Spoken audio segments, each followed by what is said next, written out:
대부분의 사람들은 유명한 투자 전문가가 강연을 하거나 인터뷰를 하게 되면 현재 시장이 좋은지 안 좋은지에 대한 그의 의견을 궁금해하죠. 그가 어떻게 생각하는지 궁금해하면서 그를 통해 뭔가 확신받고 싶어 하잖아요. 그런데 우리가 명심해야 하는 건 주식시장을 예측해야만 주식으로 돈을 버는 게 아니라는 겁니다. 즉, 시장을 예측해야만 돈을 벌 수 있다는 게 아니라는 거예요. 피터 린치도 만약 그런 식으로 해야 돈을 벌 수 있었다면 자기는 한 푼도 못 벌었을 거라고 말했었습니다. 실제로 투자를 하다 보면 수많은 하락장, 대하락장을 경험하게 되지만 맨날 시장을 예측하고 있던 그 수많은 사람들 중에서 정작 대하락장이 올 때는 그 누구도 경고한 적이 없다는 겁니다. 그러니까 피터 린치 같은 경우도 대하락장을 당연히 예측하지 못했는데 중요한 건 자기만 예측하지 못한 게 아니라는 겁니다. 어차피 가장 중요한 순간엔 거의 모든 사람들이 예측에 실패하는데 시장을 예측하는 게 무슨 의미가 있냐는 거예요. 그리고 진짜 중요한 건 만약 수많은 사람들이 대하락장의 예측에 성공했잖아요? 그럼 그 사람들이 주식을 다 팔았을 거 아니겠습니까?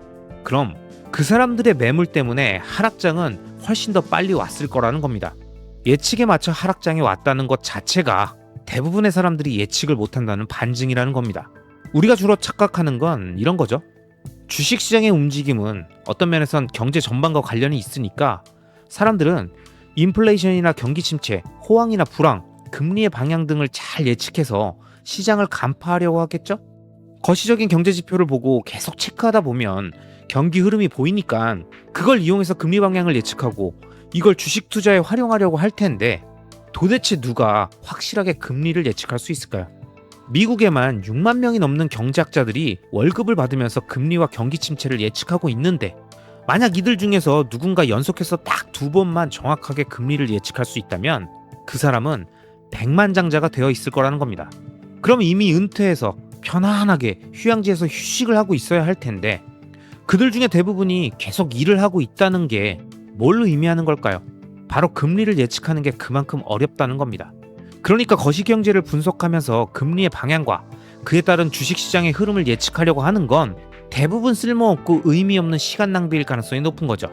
그렇기 때문에 대부분의 투자자들은 대하락장을 전혀 예측하지 못하고 투자자 10명 중 8명 정도는 대하락장 막판에서 반등이 시작돼도 데드캣 바운스라고 폄하하고 다시 하락이 온다고 단언하며 비관주의가 극에 달하는 모습을 보입니다. 그런데 금융시장은 딱 이 시점부터 이들에게 복수를 하듯 반등을 시작하고 갑자기 세상이 제대로 돌아가게 된다는 겁니다. 분명히 정상이 아닌 시장이었는데 갑자기 모든 문제가 해결된 것처럼 움직인다는 거예요.